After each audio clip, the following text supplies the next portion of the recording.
Hace muchos años le preguntaron a San Agustín cuál era la primer y principal virtud cristiana, y él respondió: la humildad. Se lo preguntaron 2 veces más y él no cambia de opinión. De hecho, asevera: de la humildad depende enteramente el carácter cristiano. Es Pablo en su primera carta a Timoteo, en el capítulo 4, verso 12, que le dice: ninguno tenga en poco tu juventud, sino sé ejemplo. Timoteo, no permitas que nadie te menosprecie. Nadie debe tenerte en poco, nadie debe desestimar tu valor, ni siquiera subestimarte. ¿Qué habrá significado entonces estas palabras hacia el Timoteo, que no solamente debía ser ejemplo, sino ser ejemplo en una situación de adversidad? Por eso, este segundo capítulo de 1 Timoteo 4:12 se titulará: sé ejemplo ante el menosprecio. La palabra menosprecio es fácil leerla, pero difícil de tragar, porque básicamente apunta a quitarle valor a alguien o a alguna cosa. Pablo, cuando utiliza la frase tener en poco, la toma de una raíz en griego que significa literalmente pensar hacia abajo. La utiliza nuevamente allí en el capítulo 6, verso 12, cuando amonesta a los siervos a que no tengan el menos a sus jefes, y mucho menos por el compartir la fe en Cristo. Sirvan mejor. El Señor también usa esta palabra allí en el Sermón del Monte, cuando dijo que nadie puede servir a 2 señores, porque amará a uno y menospreciará al otro, es decir, le quitará valor, lo tendrá en poco, algo que Pablo le estaba diciendo también a Timoteo. Para poder contextualizarnos, ustedes saben, hermanos, que hay muchas enfermedades que surgen afuera del cuerpo, que cuando ingresan al mismo empiezan a generar daño y síntomas. Hay otras, sin embargo, que surgiendo dentro del cuerpo también manifiestan problemáticas y síntomas, dolores al mismo. Pablo dice que, por ejemplo, hay iglesias como la de Galacia que tuvieron problemas por falsos hermanos y falsas enseñanzas que surgieron de afuera y que intentaron torcer la enseñanza sana que había dentro del cuerpo de la iglesia. Pero allí donde estaba Timoteo, en Éfeso, no hay indicio de que los falsos maestros hayan venido de afuera. Basta simplemente recordar aquella cita de Hechos 20:30 cuando Pablo se dirige a los ancianos de esta iglesia en Éfeso. ¿Dónde estaba Timoteo? Y les dice: y de vosotros mismos se levantarán hombres que hablen cosas perversas para arrastrar tras sí a los discípulos. De vosotros mismos, dice, del propio conjunto de líderes que estaban dentro de la iglesia. Y con respecto a esto es muy necesario recalcar lo siguiente: toda falsa enseñanza que surge aún del seno de la iglesia y de hombres que estaban en la iglesia nunca proviene de Dios, sino del mundo.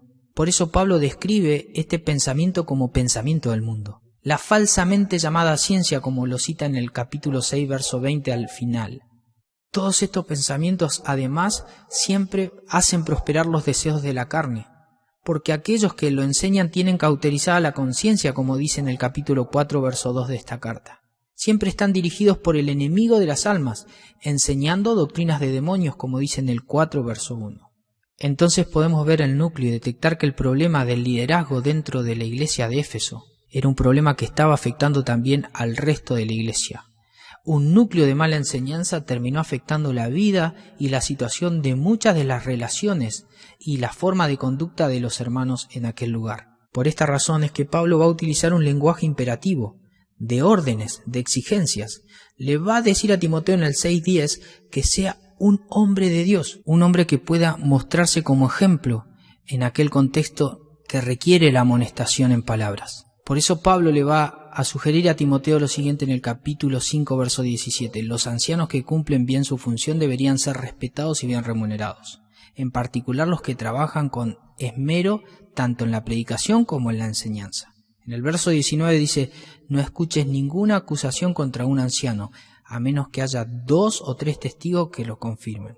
Los que están en pecado deberían ser reprendidos delante de toda la congregación, lo cual servirá de firme advertencia para los demás. Pablo le estaba diciendo al joven Timoteo que debía confrontar con los propios ancianos que estaban enseñando falsas doctrinas. Pero no lo podía hacer así nomás Timoteo.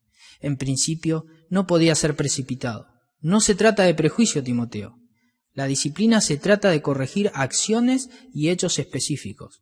Si hay una acusación contra un anciano, tiene que haber testigos. Pero lo otro que también te estoy pidiendo, Timoteo, es que evites la parcialidad, es decir, no hagas favoritismos entre los líderes de la iglesia. Timoteo, esto no es un club de amigos.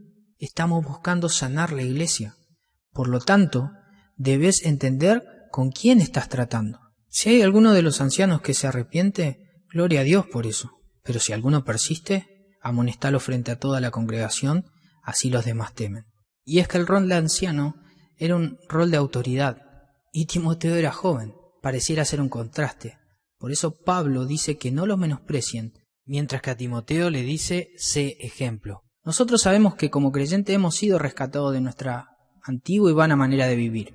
Podríamos aceptar con facilidad que el mundo siempre ejerce resistencia, su filosofía, su inmoralidad, su pecado, siempre está en contra nuestra. Jesús dijo que si Él fue aborrecido, ¿cuánto más los que le siguen? Si recordamos allí en el Sermón del Monte, Él utilizó dos formas metafóricas de hablar. Él dijo que nosotros éramos luz, pero que también éramos sal. Claramente la luz se opone a la oscuridad y la sal se opone a la corrupción. Está claro que estos dos contextos realzan el efecto del Evangelio, que no solamente debe ser predicado por nosotros, sino que también debe ser vivido. Debe ser un contraste a la forma en la cual el mundo se mueve. De nada sirve que nos quedemos dentro del salero. Tampoco sirve que pongamos la luz debajo de la cama. Eso significa que nuestro mensaje no puede estar separado de nuestra influencia, nuestro carácter. Y en este sentido suena mejor como el comprender la situación de hostilidad que veíamos en la sección pasada. Paganismo, inmoralidad y falsos maestros eran lo que rodearon a Timoteo. Sin embargo, él fue llamado a un mundo cuya tinieblas necesita luz, cuya corrupción necesita sal. Ahora es fácil comprender la resistencia que viene de los enemigos de Cristo. ¿Pero podríamos aceptar la resistencia en nuestra iglesia local de parte de nuestros líderes? Suena sorprendente, pero este era el caso de Timoteo, rodeado de un conjunto de ancianos en donde seguramente algunos lo tendrían en menos por causa de su juventud. Me imagino la mente de Timoteo. ¿Será que todas las iglesias locales se comportarán así con los jóvenes que se encuentran en el ministerio? ¿Cómo estará mi amigo Tito en Creta? ¿Lidiará con problemas similares dentro de la iglesia? ¿Será su edad un signo de menosprecio ante los suyos? Es claro que ambas cartas pastorales conducen a estos dos jóvenes a entender el ministerio cristiano desde un carácter de compromiso, aún pese a la oposición. Quizás Timoteo habrá oído escuchar la fama de los cretenses como mentirosos, salvajes, glotones y perezosos. Eso está en Tito 1:12. Por lo que Pablo le dice a Tito, vos encargate de reprenderlos duramente, con severidad, para que finalmente sean sanos en la fe. Tito 1:13. Y así como Pablo habla de ser ejemplo para Timoteo, también fue un llamado para Tito de la siguiente forma. Tito 2:6 dice, exhorta asimismo a los jóvenes a que sean prudentes, presentándote tú en todo como ejemplo de buenas obras en la enseñanza, mostrando integridad y seriedad, palabra sana y irreprochable, de modo que el adversario se avergüence y no tenga nada malo que decir de vosotros. Esto habla y exhorta y reprende con toda autoridad. Nadie te menosprecie. Como vemos, iglesias diferentes, pero problemas similares. Dos hombres con características diferentes, pero con llamados similares. La tarea era grande porque debían guiar desde la palabra y el testimonio en las diferentes situaciones. Muchos de ellos, a causa de la reprensión recibida, iban a menospreciar la tarea que les fue indicada a estos dos hombres del Señor. Pablo le estaba diciendo, sé ejemplo en un sentido de horizontalidad. Los hermanos deben ver cómo se debe vivir el Evangelio. Tanto la viuda como el pobre, así como el rico, deben prestar atención en qué hacer. Los varones como las mujeres deben entender su rol ministerial. Los que desean obispado o los diáconos, ellos deben saber cuáles son sus requisitos. Y los ancianos, sean aquellos que cumplen bien su función o los que requieran reprensión, deben ser tratados como padre. En todo esto, Timoteo, nadie debe menospreciarte. Eres joven, pero no un neófito. Debes saber, Timoteo, que ninguna persona despreciará tu juventud si puede admirar tu ejemplo.